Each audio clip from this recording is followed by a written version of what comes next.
everyone, welcome back to another video.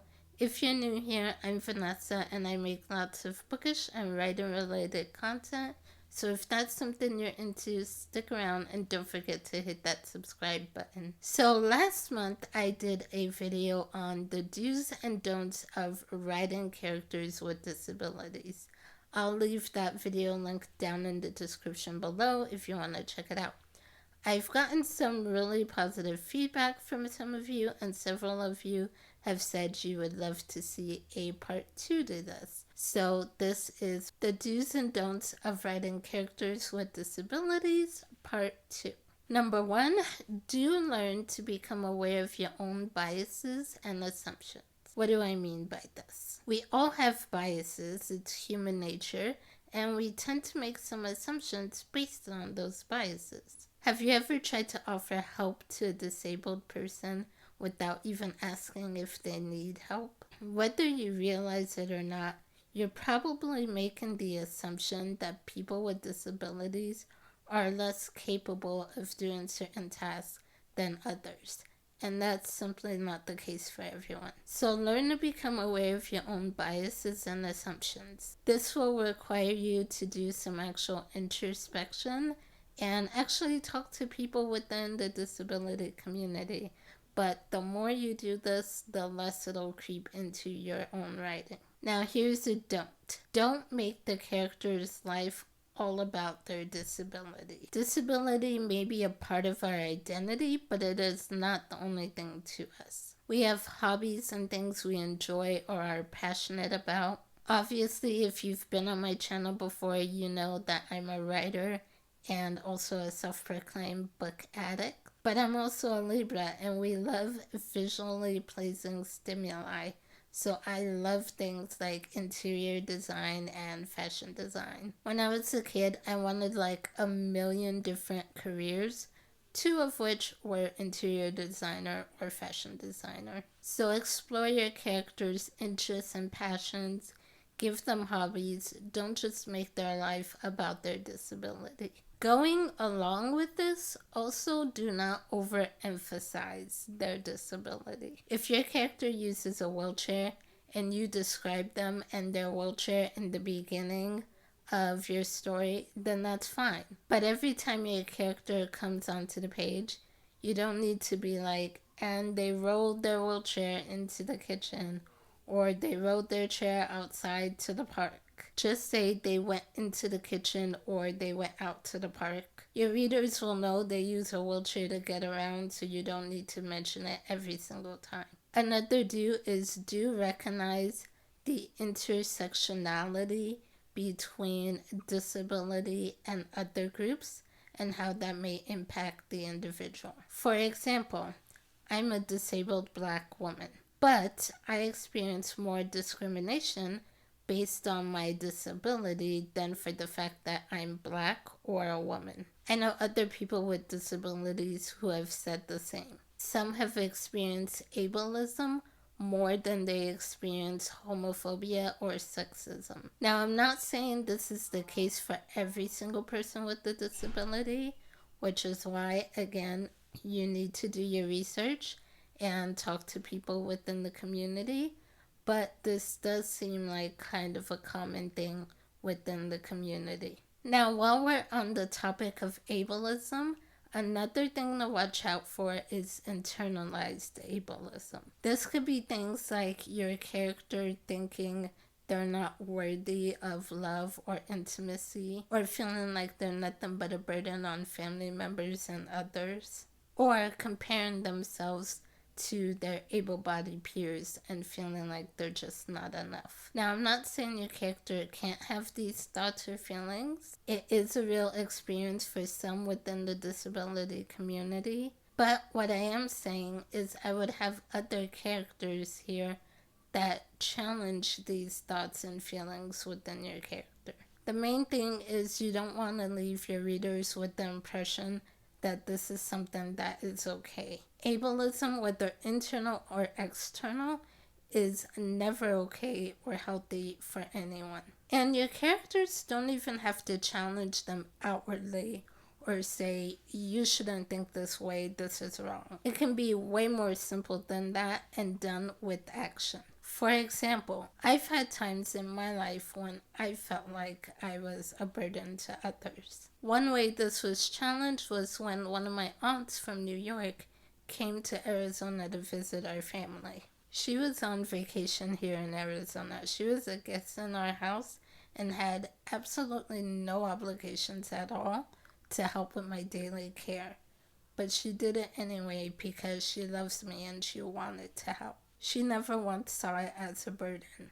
Her actions and wanting to help challenged my thinking on the situation at the time, and she didn't have to say a word to do it. So this is an example of how you can do something similar with your characters. Now another do. Do you remember that people with disabilities are still sexual human beings? Shocking, I know. It kind of seems like people outside the disability community have a view of people with disabilities as being asexual, kind of based on the questions that they'll ask. Maybe this has something to do with the innocent and inspirational misconception that I talked about in part 1. I'm not sure. But here's the thing. People with disabilities are not all asexual. Sure, there are some that are, just like in any group, but a lot of us do like and can have sex. What that looks like is going to be different for everyone depending on their disability and limitation. And again, that's why you gotta do your research. So don't be afraid to give your disabled character a love interest or make them the love interest. Now, going along with this, also remember that people with disabilities can have a variety of sexual orientations and gender expressions. They can identify as straight, trans, non-binary, gay, bisexual, pansexual, whatever they want, just as everyone else does. Next don't infantilize us. Treat your characters appropriate to their age. If your character is a 30-year-old woman, treat her as a 30-year-old woman and have other characters around her treat her as a 30-year-old woman and not a 3-year-old. Don't have other characters ordering food for her at a restaurant as if she can't do it herself, or have the doctor talking to her caregiver about her treatment and diagnosis rather than talking to her when she's right there in the same room.